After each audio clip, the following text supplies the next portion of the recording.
जय हिंद दोस्तों, सैनिक समाचारों में आपका हार्दिक स्वागत है। सबसे पहले बात करूंगा रोज की तरह हेडलाइंस की। 8वें वेतन आयोग की घोषणा, क्या कितना इजाफा, कब होगा खुलासा, एक बड़ी रिपोर्ट, कितनी बढ़ेगी सैलरी। हाँ जी दोस्तों, और सर्कुलर 555 में यदि आपकी rounding off qualification of service करनी है तो क्या है उसकी अथॉरिटी और क्या लिखा है, कैसे पता करें।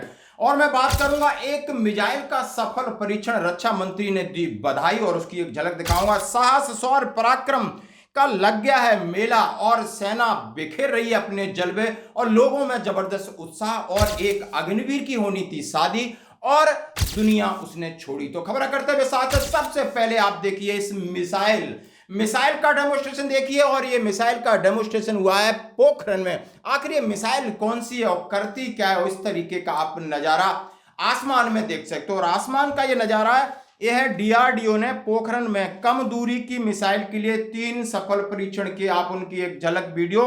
रक्षा अनुसंधान एवं विकास संगठन डीआरडीओ ने एक रूस का S-400 की तरह एक मिसाइल तैयार की है और इसका क्या काम है, यानी हवाई खतरे के खिलाफ अधिकतम तकनीकी बढ़ावा देना। इसका टोटल वजन 20.5 किलोग्राम, इसकी लंबाई 6.7 फीट, 2 केजी के हथियार को लेके उड़ती है और एयर के अंदर यदि कोई ड्रोन है तो उसको नेस्ता नाबूद करती है, जैसा कि ड्रोन का हमेशा खतरा बना रहता है। और जैसे देखा होगा सर्विलेंस के लिए चाहे चाइना या पाकिस्तान के ड्रोन हमारी एरिया में रहते हैं और वो हमारी LMG MMG और स्मॉल आर्म्स की रेंज के बाहर रहते हैं। अब उनको चलते हुए ड्रोन को एयर में कैसे उड़ाना है, इसकी तकनीक जो कि आपके सामने ये बहुत कारगर होगी दोस्तों।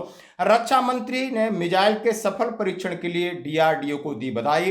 रक्षा मंत्री राजनाथ सिंह ने सफल परीक्षण के लिए इसमें शामिल रक्षा अनुसंधान एवं विकास संगठन, भारतीय सेना, रक्षा उद्योग जगत को बधाई दी है। उन्होंने कहा है आधुनिक प्रौद्योगिकियों को लैस की गई मिसाइल हमारे सशस्त्र बलों की तकनीकी रूप से अधिक सुसज्जित कर देगी। रक्षा अनुसंधान एवं विकास विभाग के सचिव एवं रक्षा अनुसंधान विकास संगठन के अध्यक्ष को इस मिसाइल के डिजाइन और सफल परीक्षण के लिए बधाई दी। अब मैं बात करूंगा 8वें वेतन आयोग को लेकर। हाँ जी दोस्तों, आपको वन रैंक वन पेंशन 3 के ऊपर चीजें मिल चुकी हैं। अब मैं वन रैंक वन पेंशन 3 में आपकी जो टर्म्स ऑफ एंगेजमेंट का एक फैक्टर आया है कि टोटल मैक्सिमम सर्विस कितनी है 98 के बाद और 98 से पहले। अब मैक्सिमम सर्विस कितनी ये जानना है, फिर आपके सर्विस के हिसाब से आपकी एक्स ग्रुप और वाई ग्रुप की पेंशन कितनी ये जानना अब जरूरी, ताकि आप आगे का कदम उठा सको। इसके लिए आपको नेक्स्ट वीडियो मिलेगा।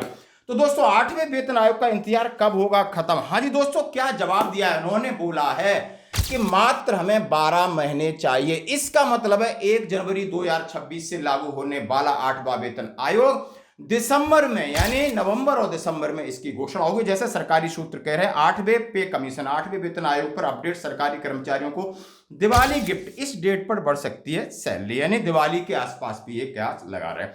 तो दोस्तों सीधा सीधा ये कह रहे हैं कि मीडिया रिपोर्ट के अनुसार मोदी सरकार जल्दी ही 8वें वेतन आयोग का गठन करेगी। आखिर कितनी सैलरी बढ़ सकती है ये भी बात करेंगे। यानी केंद्र सरकार ने 1 जनवरी 2026 तक 8वें वेतन का ऐलान। हालांकि सरकार न्यूज 18 की रिपोर्ट के अनुसार all India railway men's federation के महासचिव शिव गोपाल मिश्रा ने इस बात की जानकारी दी है कि जनवरी 2026 में केंद्रीय कर्मचारियों के वेतन में बढ़ोतरी 100% होगी। रेलवे कर्मचारी, अन्य सरकारी कर्मचारी इस बात की उम्मीद कर रहे हैं कि सरकार जल्दी इसके ऊपर कदम उठाएगी। 7वां वेतन कब लागू हुआ था? हाँ, 7वां वेतन 19 नवंबर 2015 को अपनी रिपोर्ट सौंपी थी और 1 जनवरी 2016 से लागू कर दिया था और ये 28 फरवरी 2014 को इसका गठन हो गया था, लेकिन चुनावी था तो चुनाव का स्टैंड मानते हुए, यानी रक्षा सचिव ने कहा है कि ऐसी कोई जरूरत नहीं, हमारे को थोड़ा समय चाहिए, 12 से 14 महीना। अब कर्मचारी की मांग है कि ये 8वें वेतन आयोग को लेकर कर्मचारी यूनियन की मांग है कि सरकारी कर्मचारियों का जो मिनिमम वेतन है 18,000 रुपए, उसको बढ़ाकर 34,560 कर दिया जाए और मिनिमम पेंशन 17,280 किया जाए, जो लेवल 1 की बात कर रहा हूं। और मैं आपके लिए अलग वीडियो बनाऊंगा। अभी तक आधिकारिक घोषणा नहीं हुई, 12 से 14 महीने का लगता है समय। किसी भी आयोग के गठन के बाद अपनी सिफारिशें तैयार करने के लिए 12 से 18 महीने का समय लगता है। सैलरी और वित्तीय लाभ के समायोजन की सिफारिश से पहले आयोग की तरफ से इकोनॉमी की स्थिति को ध्यान में रखा जाता है। इसके अलावा बता दें कि 7वें वेतन आयोग के तहत सैलरी में संशोधन के बारे में कर्मचारी यूनियन ने पहले से ही 3.68 की मांग रखी थी, लेकिन 2.57 इन्होंने किया, समझौता हुआ, लेकिन सरकार ने बोला बाद में बढ़ाएंगे, और सरकार इस बात को लेकर के मुकर गई थी। यानी दोस्तों ये थी आपके 8वें वेतन आयोग पर। उन्होंने कहा है कि यानी हमें 1 साल का समय चाहिए और लगभग 14 महीना ही अब बाकी रह गए।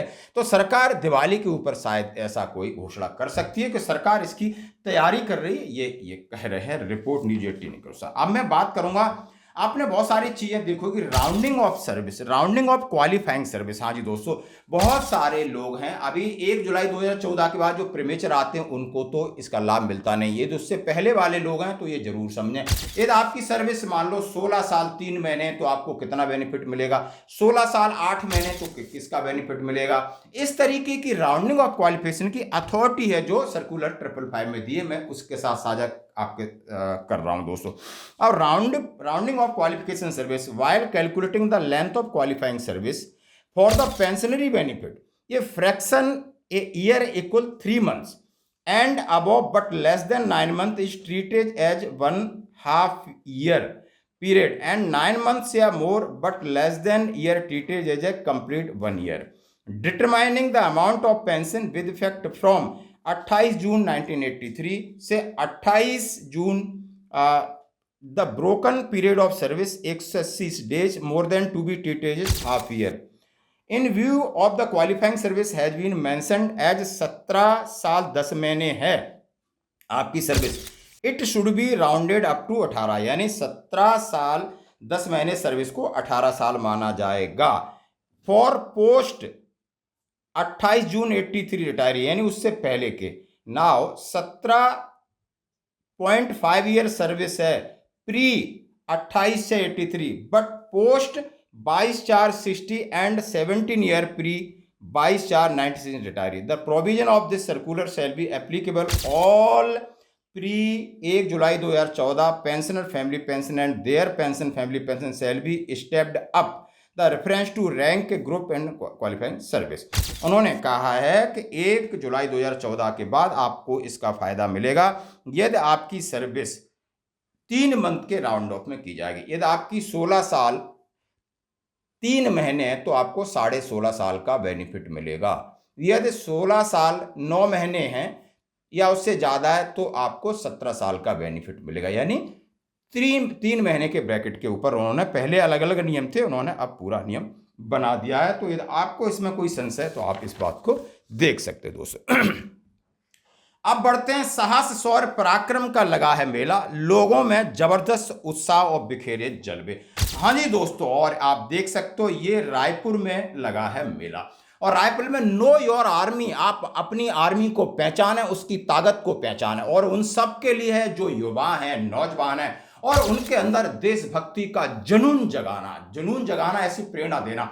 और उसके सामने जो एग्जीबिशन है हमारे पैरा कमांडो, वो अपने फिजिकल एक्टिविटी और टेक्टिकल एक्टिविटीज का दे रहे हैं, और पूरे इक्विपमेंट है, आप समझ सकते हो, आर्टिलरी गन्स हैं, आपके आर्मर्ड के टैंक्स हैं, और आपके स्मॉल आर्म्स हैं, और बड़ी बड़ी कॉम्बैट व्हीकल्स हैं, आप देख सकते हो एयरक्राफ्ट हैं, सारी चीजें आपको एक साथ देखने को मिल रही हैं दोस्तों। और इसकी तैयारी 8 अक्टूबर को वायुसेना दिवस है, चेन्नई में एयरफोर्स अपनी किस तरह तैयारी कर रही है, और उसका जलवा भी आप देख सकते हो। और वहां पर आपने देखा होगा कि सेना के शीर्ष अधिकारी हैं, और वहां के चीफ मिनिस्टर हैं साहू जी, और उनकी कैबिनेट हैं, युवा हैं, स्कूली बच्चे, सबको बुलाया जा रहा है ताकि वो अपने आर्मी की ताकत को पहचानें, भरोसा करें, और एक अच्छे नागरिक बनकर इस देश की सेवा करें। और ये मैसेज बहुत जबरदस्त है कि लोगों में ये प्रेरणा जगे, जैसे कि आज हमें इजराइल से कुछ सीखना है, शायद विश्व के सभी कंट्री को इजराइल से सीखना है कि नेशनैलिटी क्या होता है, राष्ट्रीयता सबसे पहले होती है। चाहे आप किसी धर्म से हैं, मजहब से हैं, चाहे आप कुछ भी करते हो, आप कॉर्पोरेट सेक्टर में हो, आप बिजनेस करते हो, डॉक्टर हैं, इंजीनियर हैं, लेकिन सबसे पहले राष्ट्र हित, तो सबसे पहले राष्ट्र की सुरक्षा, इसके बाद दूसरे काम। लेकिन दुर्भाग्य है यहाँ पॉलिटिकली हमको इतना डिवाइड किया जाता है कि लोग कंफ्यूज कर रही है ये राजनेता। आपकी क्या राय है दोस्तों? अंत में मैं बात करूंगा, हाँ जी दोस्तों, एक अग्निवीर इसका नाम है सौरभ पाल, कन्नौज के रहने वाले थे, मथुरा में पोस्टिंग थी, भरतपुर में वो अपनी ड्यूटी पे थे। अब बताया जा रहा है कि गैस सिलेंडर फटने से एक हादसा हुआ है, और ये हादसा के साथ उनकी इलाज हुआ और उनकी शहादत हो गई दोस्तों। और घर वाले उनकी शादी की तैयारी कर रहे थे। जैसा आप समझ सकते हो 22-23 साल का एक नौजवान जो 2022 में अग्निवीर के जरिए सेना में भर्ती हुआ था। हम ईश्वर से प्रार्थना करते हैं कि इस सूरवीर को अपने चरणों में जगह दे और उनके माता पिता को दुख सहन करने की शक्ति दे। देखिए इस वीडियो की एक झलक, बने रहिए हमारे साथ। धन्यवाद।